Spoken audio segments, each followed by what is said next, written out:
Bismillahirrahmanirrahim. Assalamualaikum warahmatullahi wabarakatuh. Alhamdulillah, wassalatu wassalamu ala rasulillah, Muhammad ibni Abdillah, wa ala alihi wa ashabihi wa mawalah. Asyhadu an la ilaha illallah, wahdahu la syarikalah, wa asyhadu anna Muhammadan abduhu wa rasuluh, la nabiyya ba'dah. Rabbi shrah li sadri wa yassir li amri, wahlul 'uqdatam min lisani yafqahu qawli. Halo kelas Alis, apa kabar hari ini? Semoga semua dalam kondisi yang sehat ya. Meskipun situasi di Indonesia sedang gawat-gawatnya lagi nih. Sebelumnya, saya berterima kasih dan mohon izin untuk mengisi pelajaran akhlak di Mustawa Salis yang diampu oleh Ustadz Maulidi. Pada kesempatan kali ini, perkenalkanlah saya Ismail Farha Ramadhani dari Mustawa Homis yang akan membersamai teman-teman untuk belajar mengenal apa itu wali dalam kitab Tanwirul Qulub. Silahkan untuk teman-teman mempersiapkan kitab Tanwirul Qulub, buku catatan, serta alat tulis sebagai media membuat catatan jika ada faedah yang perlu dituliskan.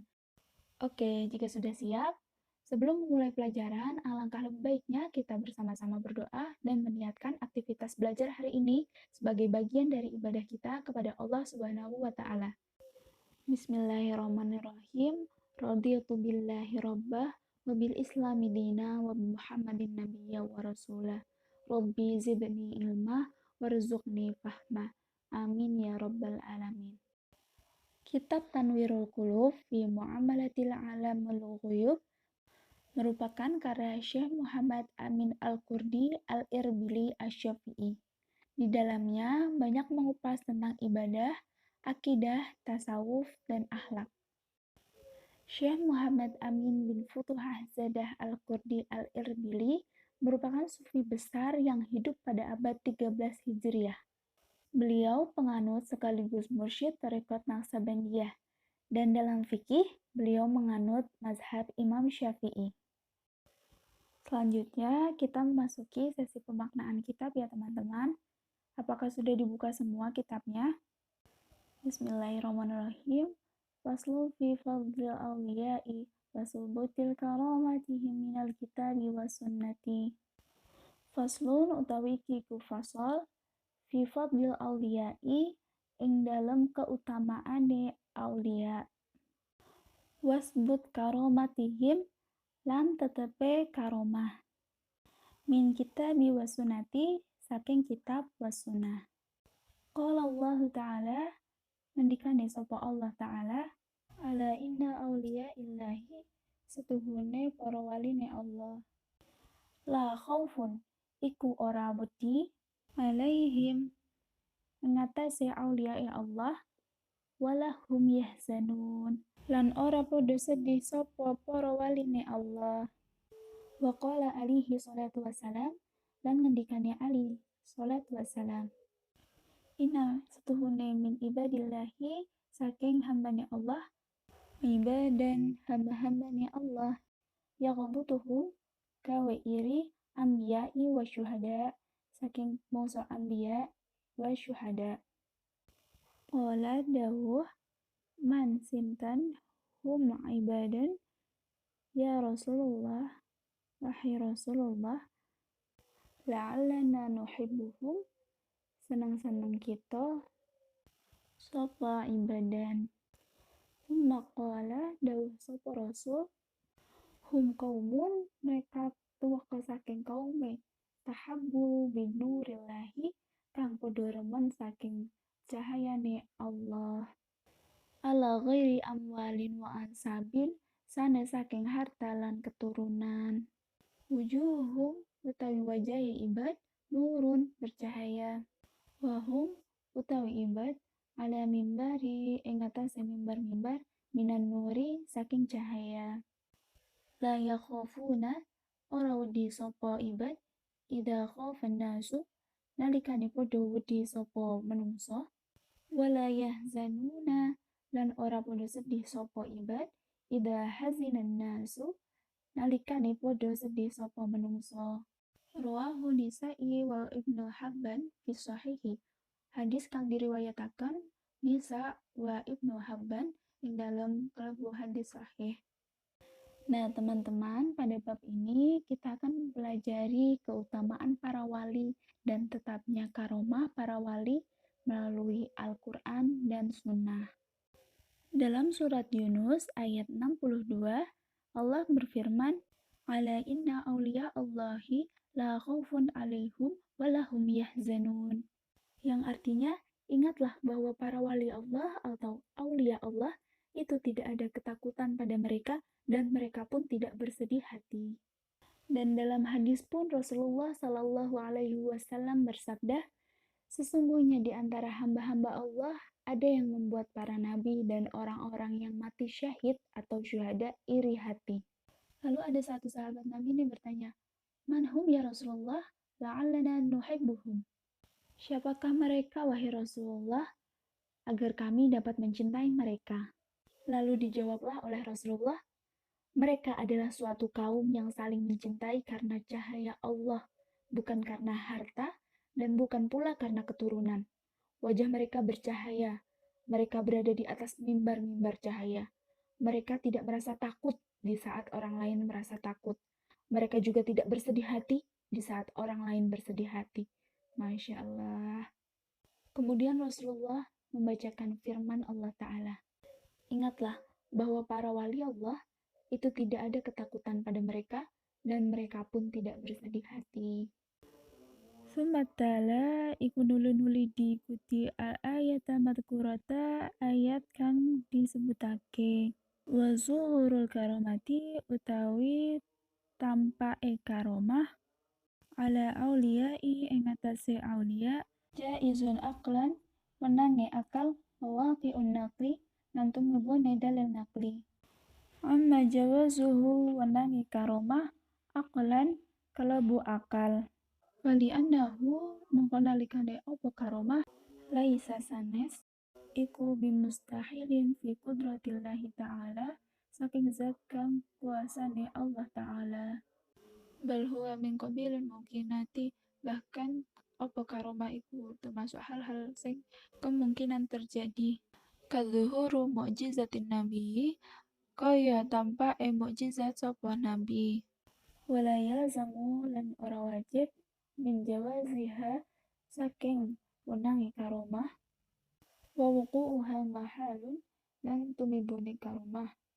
wa kullu ma hada sa'nuhu lan sakabehane iki tentang al-waqu'u hal kang wis terjadi wa huwa sabit lahum utawi karomah sabit tetep kedue karomah fi hayati ing dalem nalikane sugenge wa ba'dal mauti ing dalem nalikane sampun mati kama dhahaba ilaihi kaya ta'arna pendapate jumhur ahlus sunnah walaisa fi madhabi lan sanes kalebu madhab min madhabi arba'ati saking madhab kang papat qaulun binafsiha ngandikane dewe ba'dal mauti sakbare mati bal duhuruha nanging tampake karomah hina idin nalikane mengkono-mengkono aula luweh utama li anna nafsa karena manungsa hina izin nafsun nalikane rese apa karomah minal akdari walida saking ketetapan iku qila dan dawa sapa ulama man lam tadharu sapa wong kang durung tampak apa karomatuhu karomahe ba'dal mauti sakbare mati kanat fi hayati kaya to karomah ing dalem sugenge falaisa bisodikin lan sanes kelebu tiang-tiang kang sodik qala ba'dul masyayikhi nandikane sebagian masyayikh innallaha nalikani Allah yuwakilu mutusake sapa Allah bikobri wali ing dalam kuburane wali malakan para malaikat yaqdil hawaija kang memenuhi hajate wali wataratan nanging terkadang yakhrujul waliyu betul sapa wali min kubrihi saking kuburane dewe wa yaghdiha binafsihi lan memenuhi hajate dhewe. Berdasarkan hukum akal, kemunculan karomah pada diri para wali merupakan hal yang mungkin adanya. Dalil nakli juga membenarkan terjadinya karomah ini. Kenyataan karomah sebagai hal yang mungkin adanya menurut akal, karena karomah bukan hal mustahil bagi Allah Ta'ala yang Maha Kuasa. Bahkan, karomah termasuk hal-hal yang mungkin terjadi atau al-mumkinat. Seperti mukjizat para nabi, ada dan terjadinya karomah bukan hal yang mustahil. Karomah itu sudah tegas adanya bagi para waliullah, baik di saat mereka masih hidup maupun setelah wafat, sebagaimana pendapat jumhur ulama Ahlus Sunnah.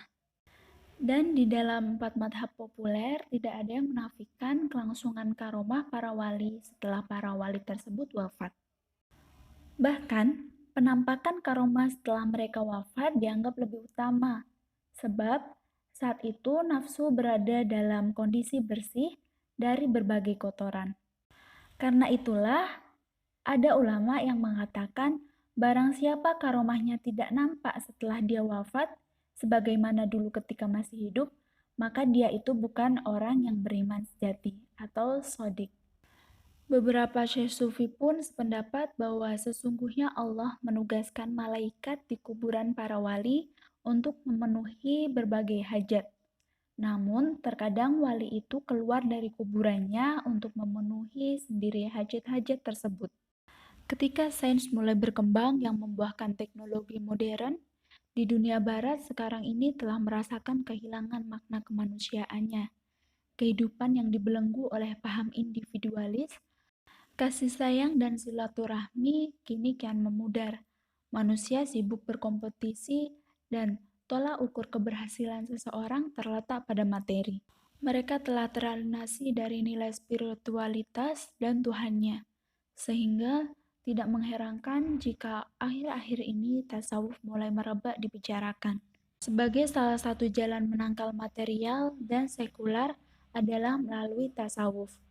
Karena di dalamnya tersimpan konsep-konsep spiritualitas Islam yang cukup kaya dan dalam. Dan kini tasawuf diyakini bisa menjadi solusi untuk menetralisir kekacauan ini. Pelaksanaan tasawuf di era modern harus diamalkan dalam bingkai syariah dengan mengakui transformasi pemahaman tasawuf. Nah, dengan cara apa nih pelaksanaan tasawuf di era modern?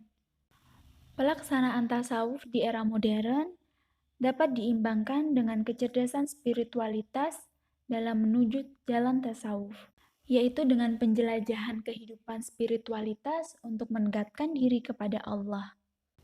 Waliullah itu kekasih Allah, manusia pilihan Allah, dan hanya fokus kepada syariat. Yang menjadikannya waliullah itu salamatus sudur, hatinya yang selalu bersih. Dan wali tidak memandang profesi. Bisa jadi wali ditetapkan pada seorang tukang becak, pedagang, atau guru. Apapun profesinya, bisa jadi ia merupakan seorang waliullah. Mungkin ia bukan seorang yang alim, tapi ia tawadu, hatinya selalu ingin dekat dengan Allah. Tiada sekecil biji zarah pun kesombongan dalam hatinya, maka bisa jadi ia merupakan waliullah. Dan yang tampak terlihat, ia tidak suka materi atau yang berbau dunia, tidak suka mengumbar syahwatnya, dan sejatinya wali itu salamatus sudur. Dan waliullah itu orang yang selalu tegak dengan syariat agama, bukan urusan terbang di awang-awang, bukan juga bisa berjalan di atas air. Jangan melihat wali, jangan mudah mewali-walikan seseorang yang hanya dilihat dari visualnya saja. Oh, dia doanya mandi, doanya mudah terkabul nih, terus kita anggap dia wali. Dia omongannya kadang bener nih, ini mungkin cuma kebetulan aja bener gitu kan. Ternyata di balik itu dia doyan maksiat, jauh dari syariat, dan membuat keresahan umat. Kan itu namanya wali, bukan wali. Karena sejatinya tidak menjadi syarat bahwa wali itu memiliki keramat. Wali tidak ditunjuk atau ditetapkan oleh manusia, tapi Allah yang menggiring hati-hati orang lain untuk senang terhadap wali tersebut. Pertama nih ada yang dirinya wali, namun tidak dikenal oleh orang lain. Ada yang tahu dirinya wali, dan orang lain percaya akan kewaliannya. Dan yang terakhir, ada yang tidak tahu dirinya wali, bahkan orang lain pun juga tidak tahu dirinya wali. Disebutkan oleh Habib Abdurrahman bin Abdullah Bafaqih bahwa sifat para wali Allah ialah orang-orang yang inabah atau selalu merujuk kepada Allah, khusyuk terhadap Allah, khusyuk meminta pertolongan Allah, dan di dalam sehari-harinya selalu dipenuhi dengan kegiatan yang penuh dengan ridha Allah. Sumaman hum man ru'ya dzukirallah, orang-orang yang apabila dilihat ia selalu mengingatkan kita kepada Allah. Summa yu'rafu ma'nahum bil istibahi, orang-orang yang menyaksikan ada cahaya dalam diri mereka. Duduk bersama wali itu terasa tentram, terasa sejuk, terasa damai. Itulah ciri-ciri kita bertemu dengan wali Allah. Lalu orang-orang yang ditunjuk dari Allah langsung, bukan sosok yang ditunjuk oleh orang lain atau masyarakat umum, atau bahkan mengaku-ngaku dirinya wali. Summa huwa minasirri mahsun hal, ialah sunyi-sunyi daripada sirnya Allah SWT. Summa alladhina amanu wa kanu wattaqun, ialah mereka orang-orang yang senantiasa beriman dan selalu bertakwa. Sekali lagi, kewalian bukan dengan keramat, bukan dilihat dari keajaiban yang ia miliki, bukan dengan ramalan, bukan juga orang-orang yang bisa sulap, orang yang bisa membaca pikiran orang lain. Ya mungkin bisa jadi seorang wali itu diberi kemampuan untuk hal-hal seperti itu. Tetapi orang-orang yang memiliki kemampuan hal seperti itu bukan menjadi pedoman bahwasanya dia seorang waliullah. Karena wali ialah seorang yang selalu taat dengan syariat. Wali itu yang tidak pernah tinggalkan qiyamul lail, wali itu yang tidak pernah tinggalkan sholat berjamaah. Ya mudah-mudahan Allah Ta'ala tidak haramkan kita atas keberkahan para aulia, keberkahan para sholihin. Allah berikan manfaat pada kita semua berkat keberkahan mereka. Mungkin itu saja yang dapat saya sampaikan. Kurang dan lebihnya saya mohon maaf. Wallahu a'lam ila aqwamit thoriq. Wassalamualaikum warahmatullahi wabarakatuh.